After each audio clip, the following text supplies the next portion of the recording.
Hi, welcome to our spicy kitchen. இன்றைக்கி நம்ம என்ன பார்க்க போகிறோம்னா வாழைத்தண்டு சூப் எப்படி செய்யுதுன்னு பார்க்கலாம். அதுக்கு ஃபஸ்ட்டு நம்ம வந்து ஒரு குக்கரில் வாழைத்தண்டு போட்டுக்கலாம்.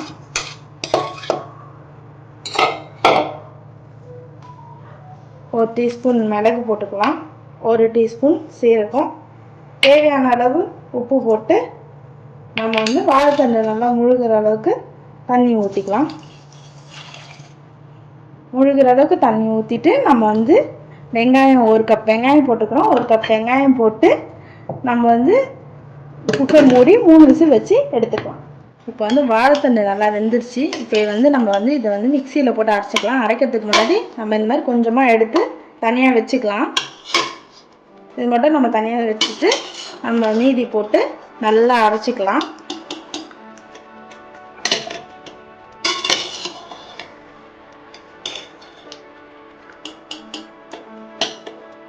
இப்போ வேக வச்ச வாழைத்தண்டை நல்லா அரைச்சாச்சு. இப்போ வந்து இதை வந்து நம்ம வந்து ஒரு வடிகட்டி இந்த மாதிரி யூஸ் பண்ணி வடிகட்டிக்கலாம்.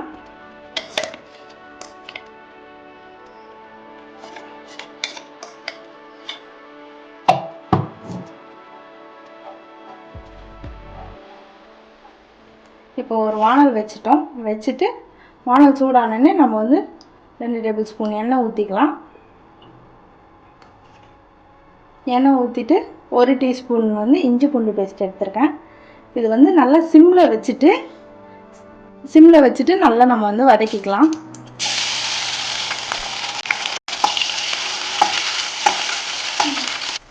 இஞ்சி பூண்டு பேஸ்ட்டோட பச்சை வாசனை போனதுக்கப்புறம் நம்ம வந்து வாழைத்தண்டு சாறை வந்து ஊற்றி நல்லா கொதிக்க விட்டுக்கலாம்.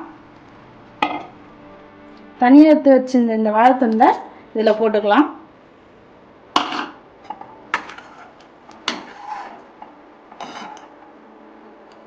நல்லா கொதி வந்ததுக்கப்புறம் நம்ம வந்து 1.5 டேபிள் ஸ்பூன் கார்ன்ஃப்ளவர் மாவு வந்து தண்ணியில் கரைச்சி வச்சுருக்கோம், அதை ஊற்றிக்கலாம். இப்போ நல்லா திக்காகிடும்.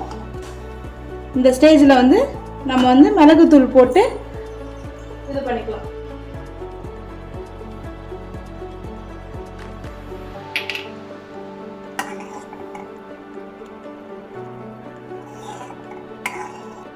வாழைத்தண்டு சூப் ரெடி ஆகிடுச்சு. இப்போ வந்து நம்ம ஆஃப் பண்ணிக்கலாம்.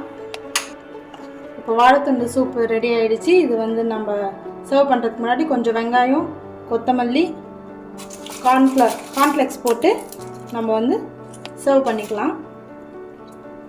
ஸோ டேஸ்டி அண்ட் ஹெல்த்தியான வாழைத்தண்டு சூப் ரெடி ஆகிடுச்சு. இது வீட்டில் ட்ரை பண்ணிவிட்டு கமெண்ட் பண்ணுங்கள். உங்களுக்கு பிடிச்சிருந்தா லைக் பண்ணுங்கள், ஷேர் பண்ணுங்கள், சப்ஸ்கிரைப் பண்ணுங்கள்.